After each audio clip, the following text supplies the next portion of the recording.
క్రైస్తవుల శ్రమలకు నిజ క్రైస్తవుల స్పందన. ప్రభువునందు ప్రియమైన సహోదరులందరికీ మన ప్రభువును రక్షకునైన యేసుక్రీస్తు వారి నామములో హృదయపూర్వక వందనములు.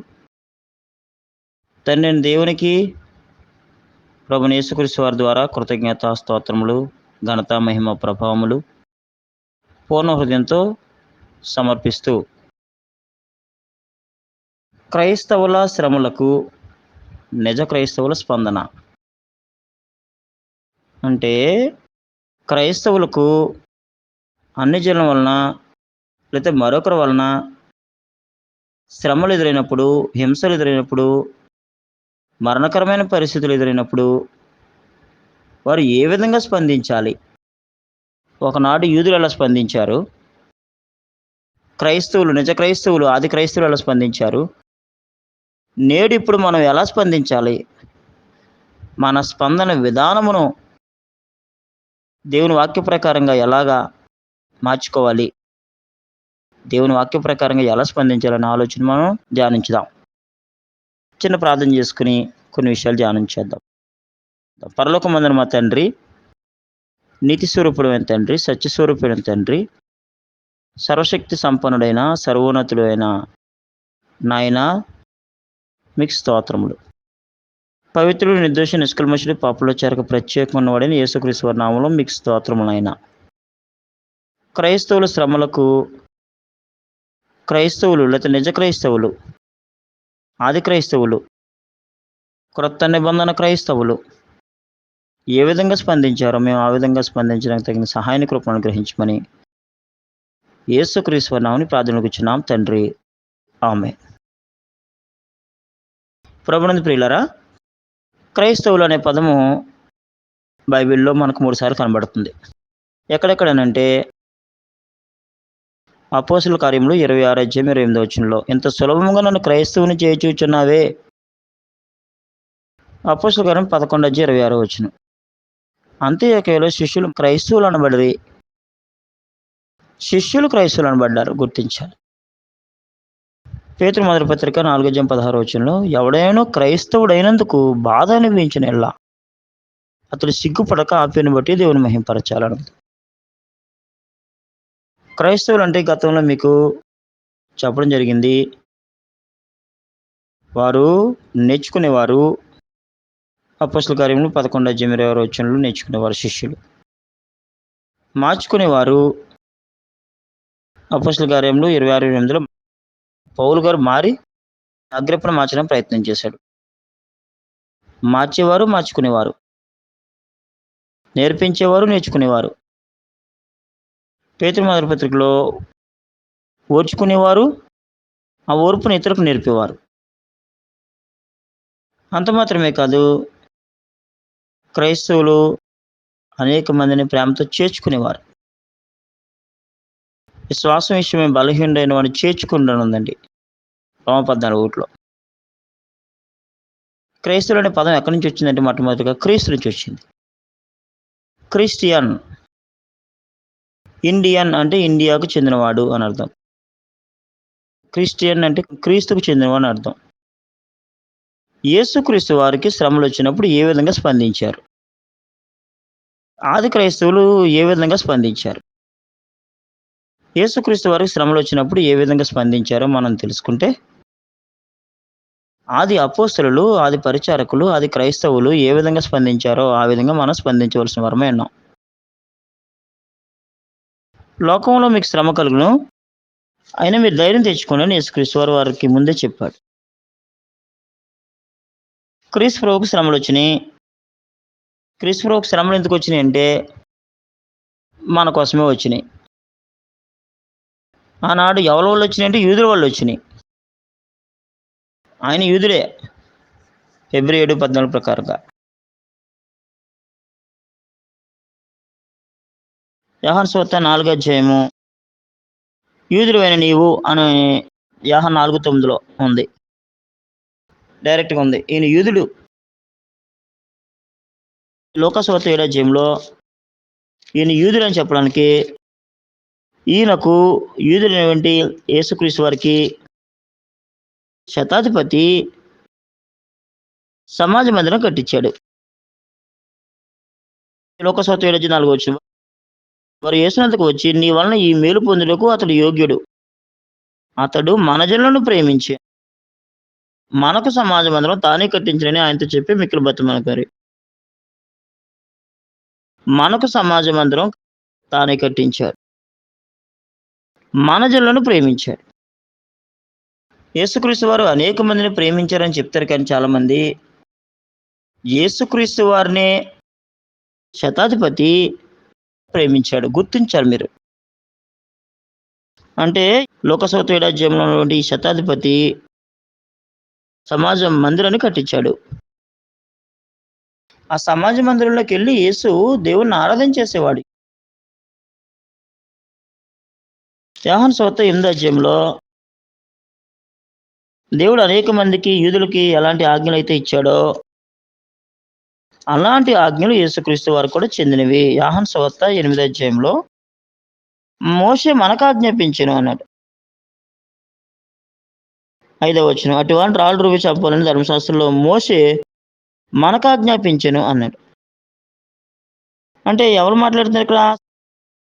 శాస్త్రులను పరిసయ్యులను వ్యభిచారమందు పట్టబడిన ఒక స్త్రీని తోడుకుని వచ్చి ఆమెను మధ్య నిలబెట్టి, బోధకుడా, శాస్త్రులు పరిసయ్యులు ఈ వ్యభిచారమందు పట్టబడిన స్త్రీ సందర్భంలో యేసుక్రీస్తు వారితో మాట్లాడుతున్నారు. ఈ శాస్త్రులు యూదులు, పరిసయ్యులు యూదులు, ఈ బోధకుడైన యేసుక్రీస్తు యూదుడే. బోధకుడా, ఈ స్త్రీ వ్యభిచారం చేయ పట్టబడిన అటువంటి రాళ్ళు రువ్వి చంపాలని ధర్మశాస్త్రంలో మోషే మనకు ఆజ్ఞాపించాను కదా, ఆయనను నీవేమి చెప్పుచున్నావని ఆయన అడిగిరి. యేసుక్రీస్తు వారు ఆజ్ఞాపింపబడినవాడు. దేవుని ఆజ్ఞలు యేసుక్రీస్తు వారు తూచ తప్పకుండా పాటించాలి. మోషే మనకు ఆజ్ఞాపించెను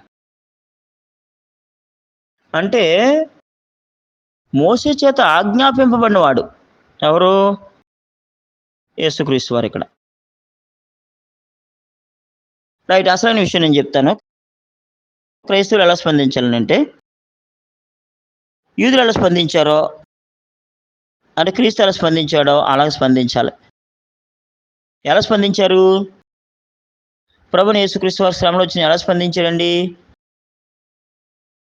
లోక 23:34. తండ్రి వీరేమి చేయుచున్నారో వీరెరుగు వీరిని క్షమించుము అన్నాడు. ప్రభువైన యేసుక్రీస్తు వారి మీద ఉమ్మేశారు. ఆయన్ని తిట్టారు, ఆయన కొట్టారు. ఆయన ఏం చేశారంటే చాలా బాధలు పెట్టారు. మరి ఆయన ఏం చేశాడు? ఆలోచించాలి మనం. యేసుక్రీస్తు వారు ఏం చేశారు? తిరిగి ఏమైనా చేశారా? లోకాసు వార్త 18 అధ్యాయము 31 వచనంలో ఆయన తన 12 మంది శిష్యులను పిలిచి, ఇదిగో యెరూషలేముకి వెళ్ళుచున్నాం, మనుష్య కుమారుని గురించి ప్రవక్తల చేత వ్రాయబడిన మాటలు నెరవేర్చబడును. ఆయన అన్ని జనులకు అప్పగింపబడును. వారు ఆయనను అపహసించి అవమానపరిచి ఆయన మీద ఉమ్మి వేసి ఆయన కొరడాలతో కొట్టి చంపుదురు. 3వ దినమున ఆయన మరలా లేచినని చెప్పెను.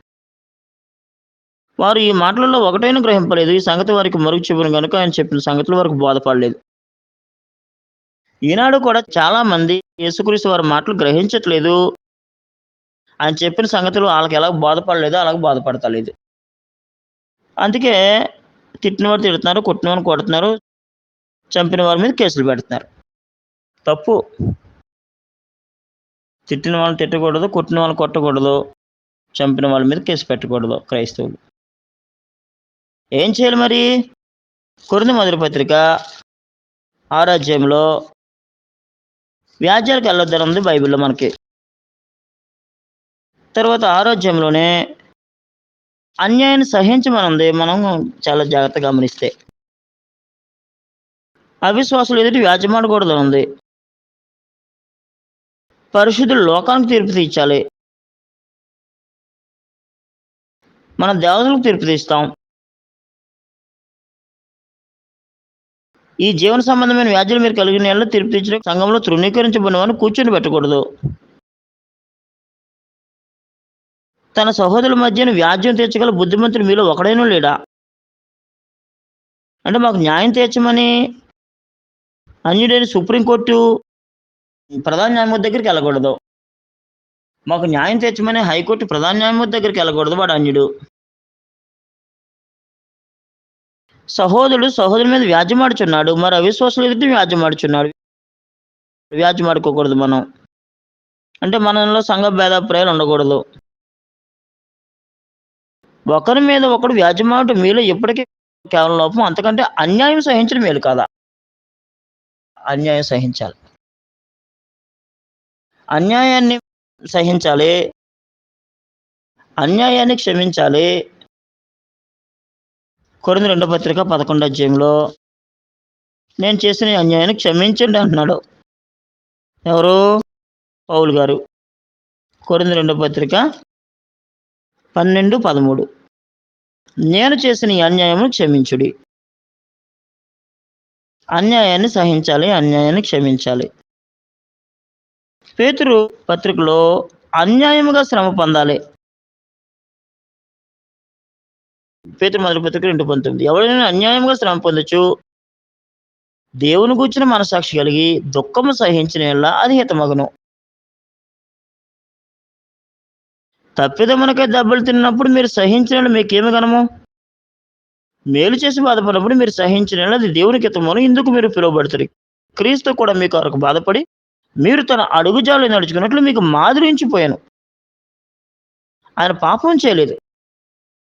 మేము ఏం చేసామండి క్రైస్తవులు? మమ్మల్ని ఇలా తిడుతున్నారు, కొడుతున్నారు. ఏం చేసాం? ఏం చేయలేదు. క్రీస్తు పాపం చేయలేదు. క్రైస్తవులు పాపం చేయకపోయినా శ్రమలు అనుభవించక తప్పదు. బాధలు అనుభవించక తప్పదు. క్రీస్తు కూడా మీ కొరకు బాధపడి మీరు తన అడుగుజాడలో నడుచు మీకు మాదిరించిపోయాను. మాదిరి యేసుక్రీస్తు. యేసుక్రీస్తు వారు ఎవరి మీద తిరగబడ్డారా? ఆయన పాపం చేయలేదు. ఆయన నోట నెయ్యి కప్పటం లేదు. ఆయన దూషింపబడి బదులు దూషింపలేదు. ఆయన శ్రమ పెట్టబడి బెదిరింపక న్యాయంగా తీర్పు తెచ్చి దేవునికి తను అప్పగించుకును. న్యాయంగా తీర్పు తీర్చేది దేవుడు, యేసుక్రీస్తు వారు కాదు. తీర్పు తీర్చేది దేవుడు. విమర్శ చేసేది దేవుడు. ప్రతిఫలం ఇచ్చేది దేవుడు. సంపూర్ణ విధేయత అవిధేయతకి న్యాయమైన ప్రతిదండన. సంపూర్ణ విధేయత అవిధేయతకు న్యాయమైన ప్రతిదండన. కొరింథీ 2 పత్రిక 10 అధ్యాయంలో ఆ మాటలు మనకు కనబడుతున్నాయి. 16.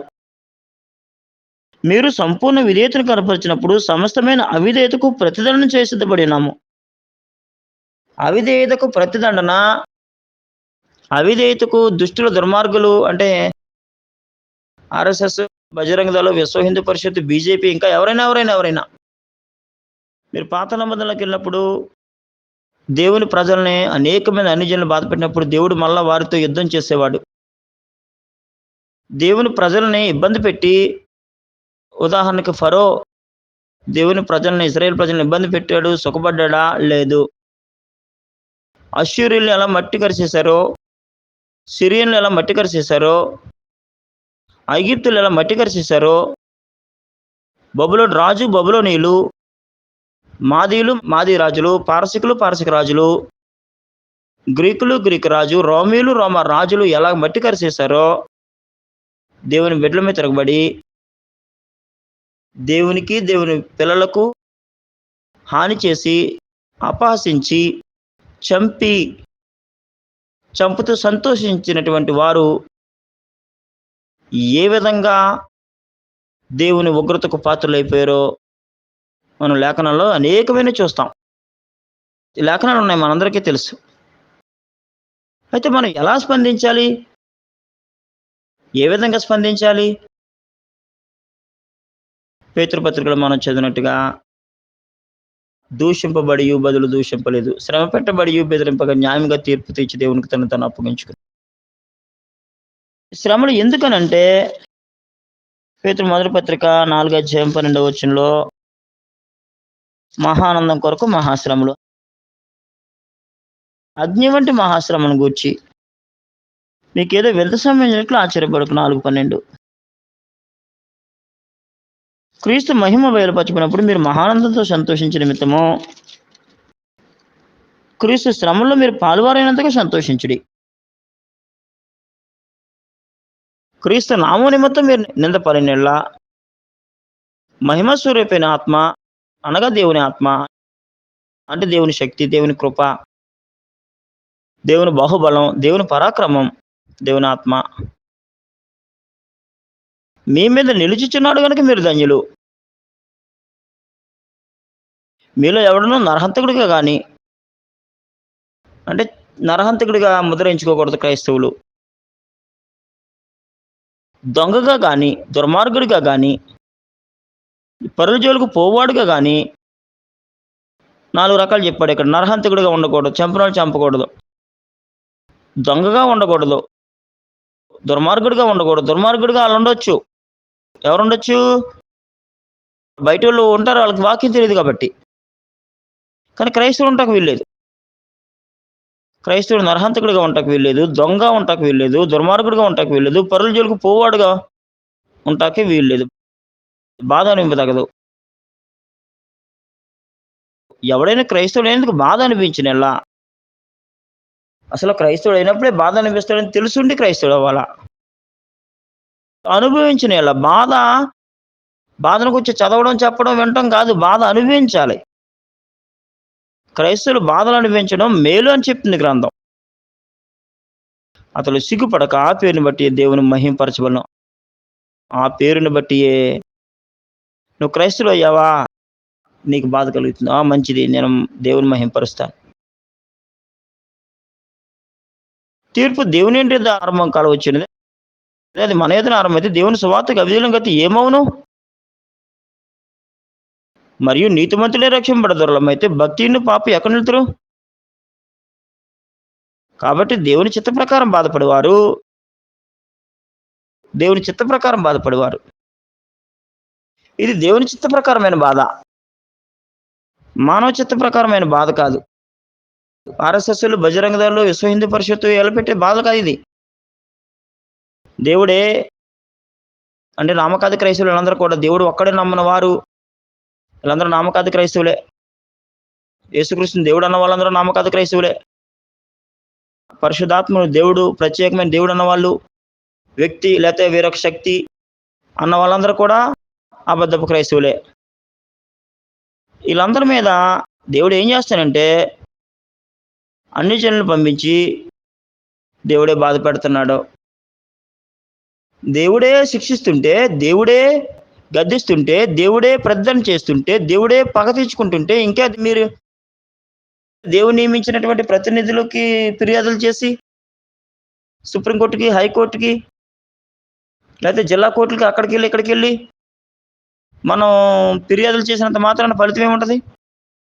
ఉండదు. కాబట్టి దేవుని చిత్త ప్రకారం బాధపడేవారు సత్ప్రవర్తన గలవారే నమ్మకమైన సృష్టికర్తకు తమ ఆత్మలను అప్పగించుకుని వాళ్ళను తమ జీవితాలను అప్పగించు. దేవుని చిత్త ప్రకారమైన బాధ. ఒకవేళ నిజంగా ప్రజ్ఞానంలో క్రైస్తవులు కలిగితే మరణం వరకు తమ ప్రాణం ప్రేమించిన వారు కారు అని చెప్పేలా, నా మట్టుగది బ్రతికిస్తే చావితే లాభం అని చెప్పేలా, ప్రభునందు మృతులు ధన్యులం అని చెప్పేలా, మా జన్మదినం కంటే మా మరణదినమే మాకు మేలు అని చెప్పేలా క్రైస్తవులు.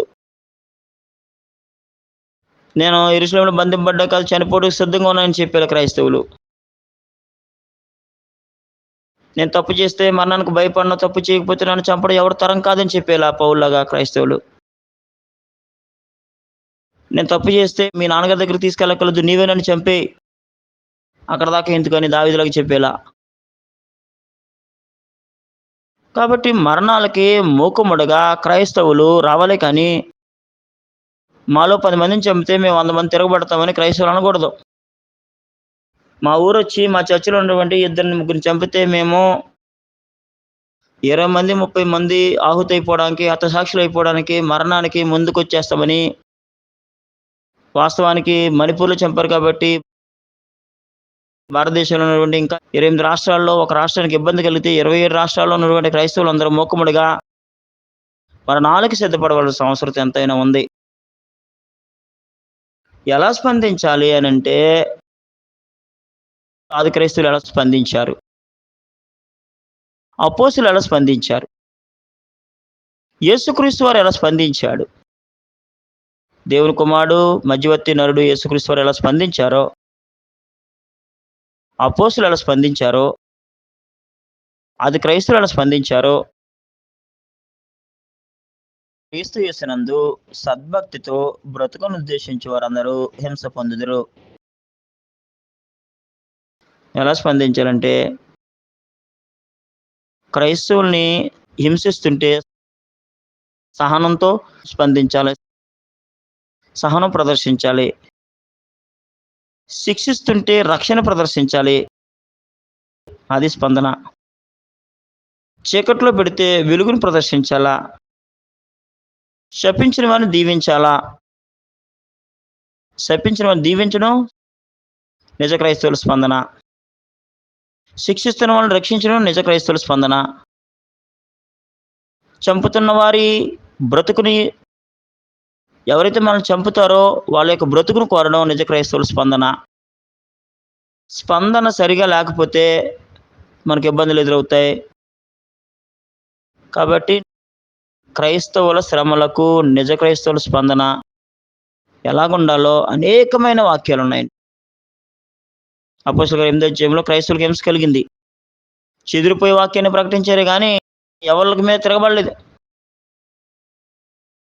పౌలు గారు 14వ అధ్యాయంలో ఇబ్బందులు వచ్చినాయి. ఇంకో పట్టణం పారిపోయాడు, అక్కడ ఇబ్బందులు వచ్చినాయి.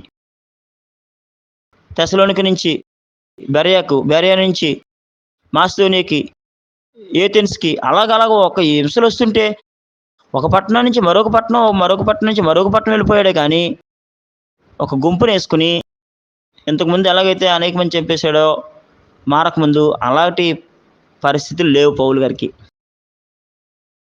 ఎక్కడికి వెళ్ళాడంటే జైలుకి వెళ్ళిపోయాడు. ఆఖరికి ఏమైపోయాడంటే చనిపోయాడు.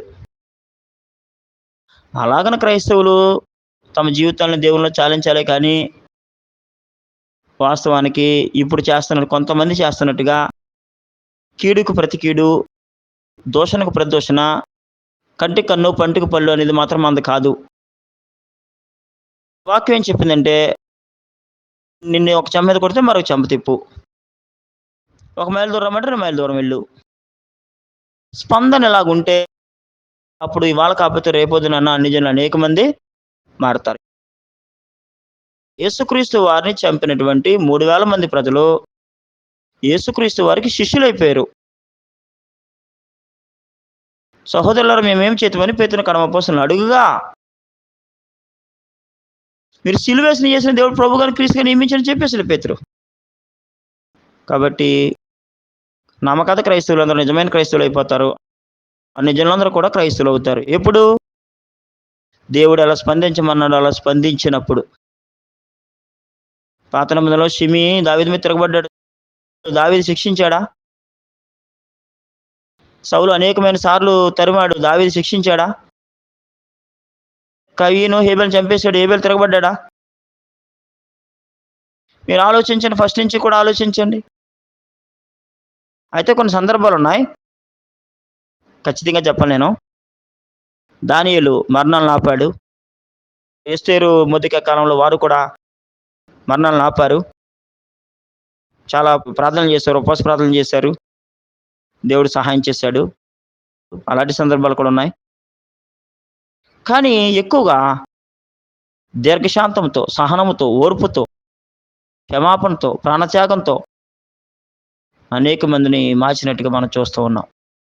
ఏ విధంగా స్పందించమని దేవుని వాక్యం చెప్పిందో ఆ విధంగా స్పందించకుండా మనకిష్టం వచ్చిన స్పందన మనం కలిగి ఉంటే మన ముందున్న వారికి మన తర్వాత వారికి మనకి ఇబ్బందులు కలుగుతాయని విషయాన్ని గ్రహించి క్రైస్తవులకు శ్రమలు వచ్చినప్పుడు నిజ క్రైస్తవులు, ఆది క్రైస్తవులు ఏ విధంగా స్పందించారో అలాంటి స్పందన కలిగి మనము అసలు సిసలైన క్రైస్తవులని నిరూపించి ప్రభువైన యేసుక్రీస్తు వారి యొక్క అడుగుజాడలో మనం ఎలా నడిచామో మన వెనకాల వచ్చేవారు కూడా మన అడుగుజాడలో నడవడానికి మనం ఒక మాదిరిని, మన ప్రభు మనకు మాదిరించినట్టుగా మనం మన వెనకాల వారికి మాదిరించే వారిగా ఉండాలని కోరుకుంటూ నా మాటలు ముగిస్తున్నాను. మీ అందరికీ నా హృదయపూర్వక వందనాలు.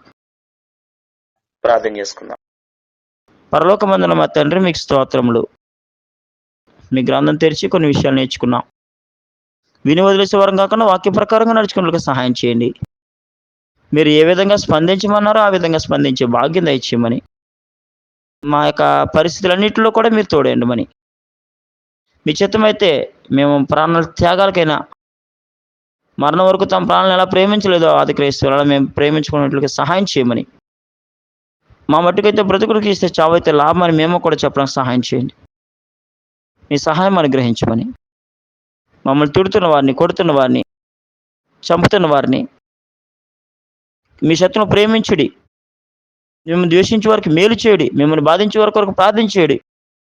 మిమ్మల్ని శపించిన వారిని దీవించుడి అనే మాటలు మేము పాటించే భాగ్యం దయచేయమని. తద్వారా అన్ని జనుల రక్షణకు మా జీవితాలు మార్గదర్శకంగా ఉండడానికి సహాయం చేయమని. మమ్మల్ని తిడుతున్న వారిని, కొడుతున్న వారిని, చంపుతున్న వారిని, ఆర్ఎస్ఎస్ వారిని, బజరంగ దళ వారిని, ఎవరైతే మాకు శత్రువులైతే ఉన్నారో క్రైస్తవులకు వారందరినీ కూడా క్షమించమని, వారందరినీ మీ మార్గం తెలుసుకున్నట్లుగా సహాయం చేయమని. మేము అవసరమైతే మీ చిత్తమైతే మూకమ్మడ మరణాలకి అందరం కూడా సిద్ధపడడానికి సహాయం చేయమని. మరణము మేలని, మరణము ధన్యతని, మరణము లాభమని గ్రహించుకున్నట్లుగా సహాయం చేయమని. మాకు నిత్యజీవం దయచేయమని. అద్వితీయ సత్యని మిమ్మను మీరు పంపిన యేసుక్రీస్తును ఎరిగి నిత్యజీవం అనిపించే భాగ్యం దయచేయమని. దేవుడు అక్కడే, దేవునికి నరులకు మధ్యవర్తి అక్కడైన క్రీస్తు నరుడైన సంగతిని మానవ జాతి ఎరిగి మిమ్మల్ని తండ్రిగాను, మిమ్మల్ని దేవుడుగాను, మీ కుమారుని క్రీస్తుని నరుడుగాను, ప్రభుగాను అంగీకరించి నిత్య జీవం పొందే భాగ్యం దయచేయమని. భారతదేశంలో వంటి పరిస్థితులు మీరు ఎరిగిన దేవుడు, పైన చూస్తున్న దేవుడు. కనులు నిర్మించిన వాడు కానకుండా నా, చెవులు నిర్మించిన వాడు వినకుండా అని మీ వాక్యం చెప్తుంది. మీరు కానుతున్నారు అంటే చూస్తున్నారు, వింటున్నారు. మీరు ఎవరికి ఇచ్చే ప్రతిఫలం వరకు దయచేయమని. ప్రతి దానికి మేము సిద్ధపడడానికి సహాయం చేయమని. యేసుక్రీస్తు వారి నామమున ప్రార్థనకు ఇచ్చున్నాం తండ్రి. ఆమేన్.